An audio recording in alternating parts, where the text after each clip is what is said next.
আসসালামু আলাইকুম এভরিওয়ান। আজকে আমি বানাচ্ছি একটি সিম্পল কিন্তু আধুনিক একটি আর্ট পিস। এটা পুরো হ্যান্ডমেড আর আমি একে একে দেখাবো এটা আমি কিভাবে করেছি।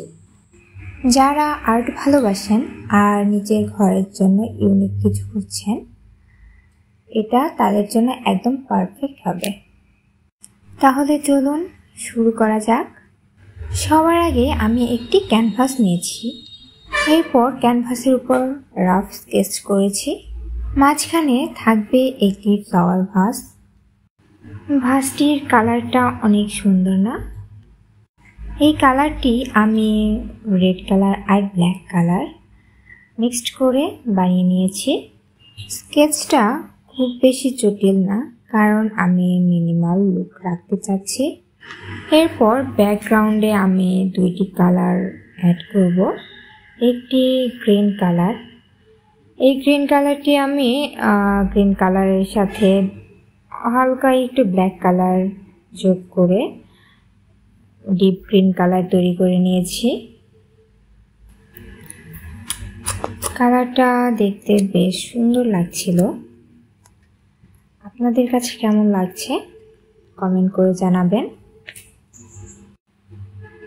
ভাসটা আমি এখানে ডিপ মেরুন কালার রাখার ট্রাই করেছি, হাইলাইট কিছু করিনি। এটা একটা রিচ ফিনিশ দেয়। হাইলাইট বা শেড কিছু দেইনি, কারণ সিম্পলিসিটি বজায় রাখার চেষ্টা করেছি। এখানে আমি পাতাগুলোর ডিটেলস করেছি ব্ল্যাক লাইনার দিয়ে, একেবারে হ্যান্ড ফ্রি আঁকা। প্রতিটি পাতার ভিতরে হালকাভাবে দাগ দিয়েছি, যেন হাতে আঁকা অনুভূতিটি থেকে যায়।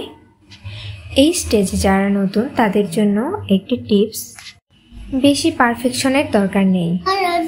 হ্যান্ডমেড আর্টের সৌন্দর্যই হলো এর ছোটোখাটো অসমতা। ব্যাকগ্রাউন্ডে আমি আরও একটি কালার অ্যাড করব। আমি এখানে কোনো ফুল রাখিনি, আমি সিরিয়ালে পাতায় এঁকেছি শুধু। এই পাতাগুলো দেখতে খুবই সুন্দর লাগছে। এরপর আমি এই গ্রিন কালারের নিচে এভাবে একটু লতানো এঁকে দিচ্ছি। অপর পাশে হোয়াইট কালার, ইয়েলো আর অরেঞ্জ কালারের কম্বিনেশনে একটি হালকা ইয়েলো আর কমলা কালারের মাঝামাঝি একটি কালার রাখার চেষ্টা করেছি। আর মাঝখানে খোলা সাদা জায়গা। এতে ক্যানভাসটি দেখতে একটি ব্যালেন্সড কম্পোজিট পায়। এই আর্টটা কোথায় ব্যবহার করবেন ভাবছেন?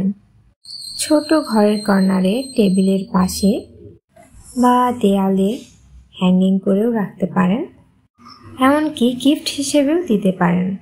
ইনডোর গাছের পাশে রাখলেও অনেক সুন্দর লাগে, যেমন আমি আজকে রেখে ভিডিও করেছিলাম।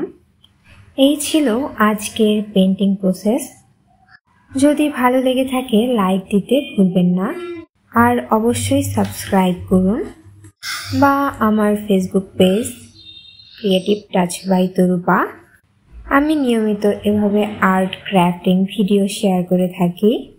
আপনাদের সাপোর্টই আমার সবচেয়ে বড় অনুপ্রেরণা। দেখা হবে পরের ভিডিওতে। আজ এ পর্যন্তই। সবাই ভালো থাকবেন। আল্লাহ হাফেজ।